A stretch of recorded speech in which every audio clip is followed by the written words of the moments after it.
Hey folks, welcome back. We've got some fresh updates hitting the wires that you really need to hear about, straight from the heart of Europe where things are grinding to a halt. And today it's official. In the second quarter of this year, economic growth across Europe basically stalled out. Industrial output took a nosedive, sparking real fears that the eurozone's recovery has hit a wall, run out of steam completely. If you're new here, I'm Andrew Meet Rich. I used to work inside a state-run media outlet, saw how stories were twisted to fit the narrative, and I walked away. Now I'm independent, I speak freely, and I tell you what really matters. Hit that subscribe button right now if you want the unfiltered truth on global events, because we're just getting started. This was laid out clear as day for everyone. Germany and Italy showed outright declines, while Spain managed a slight uptick. Contrast that with the United States, where the economy bounced back strong and steady. These are the hard facts dropped today.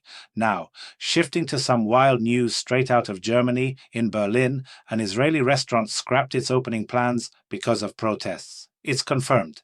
This hasn't happened since the dark days of old Germany. Berlin politicians are already demanding the mayor step up and restore order. The situation's spiraling out of control. The owners aimed to launch their new spot in the heart of Berlin 4 weeks ago, but anti-Israeli demonstrations made it impossible, and now another pro-Palestinian march has rolled through. Groups called for this protest, multiple organizations in fact. Overall, the authorities can't seem to keep a grip, can't protect rights or businesses. That's painfully clear, and this is unfolding in Germany's capital, Berlin. That's what truly alarms me. Over in North Rhine-Westphalia, they're pulling retirees into deportation center jobs. You heard that right. The first batch of pensioners, ex-cops, and former prison staff are already on duty. This stems from a massive staff shortage at the migration facility. To handle the load, local officials are tapping retired police and guards on a voluntary basis. Things are shifting fast. The focus is on folks who've earned their rest, yet they're shouldering the responsibility. Authorities trust them more, it seems, and this is likely just the beginning.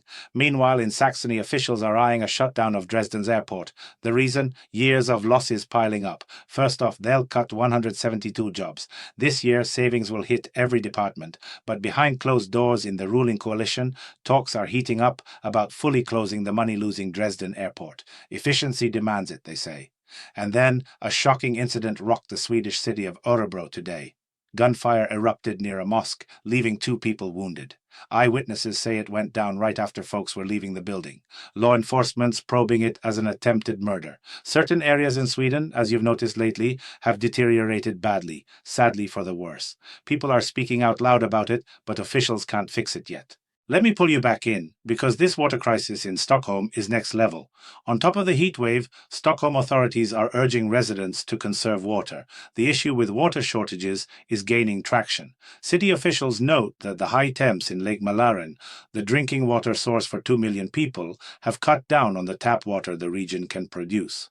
So they're advising folks in the capital and nearby areas to shorten showers, skip filling pools, stop watering gardens, and avoid washing cars. Every drop counts, as the Stockholm Water and Sewage Service officially states. Experts explain that much of July saw Europe baking in heat. Temperatures in some spots topped 40 degrees Celsius, triggering wildfires and hundreds of deaths. Scientists warn these events are getting more frequent and fierce due to global warming. But that's the predictable line. Now, on to fresh reports of disasters across Europe. Southern countries are battling massive wildfires. According to the European Commission, EU leadership has fielded 16 aid requests already. Besides, Spain, Greece, Bulgaria, Albania, and Montenegro have called for help. Spain's Prime Minister Pedro Sanchez warns the wildfire threat remains sky high. Spain's been under a severe heat alert for 12 days. Forecasts say the scorching temps will linger at least through Sunday. Spain's engulfed in huge wildfires. Flames are wiping out villages and forests. Thousands are fleeing their homes. Rescuers are battling the inferno tooth and nail. But police have nabbed 4 suspects in arson cases. We'll see what the investigation reveals about who these folks are and who's behind them, if anyone. For the masses, the story's usually tied to planetary changes. News reports quote authorities saying, although some fires are believed to stem from arson, most result from climate shifts. That's the blanket explanation for everything. And right in the thick of vacation season in Spain, ground staff handling Ryanair flights have kicked off strikes at all major airports nationwide. Workers plan to protest through Sunday and threaten repeats every Wednesday, Friday, Saturday, and Sunday. They're vowing strikes till year's end unless demands are met. Those are straightforward, higher pay and better working conditions.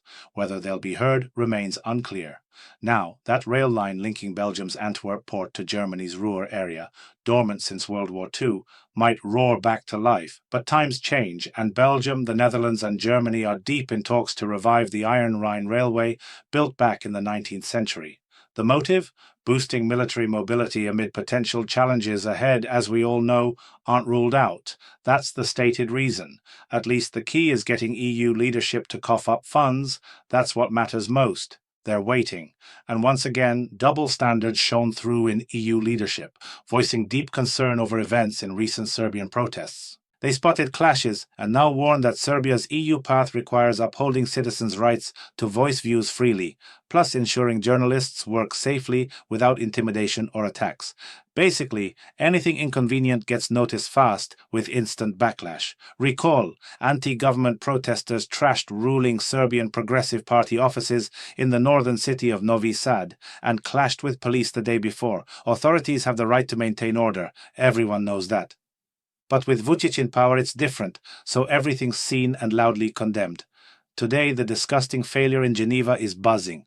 Delegates from around the world gathered at the United Nations office in Geneva for 11 days of talks.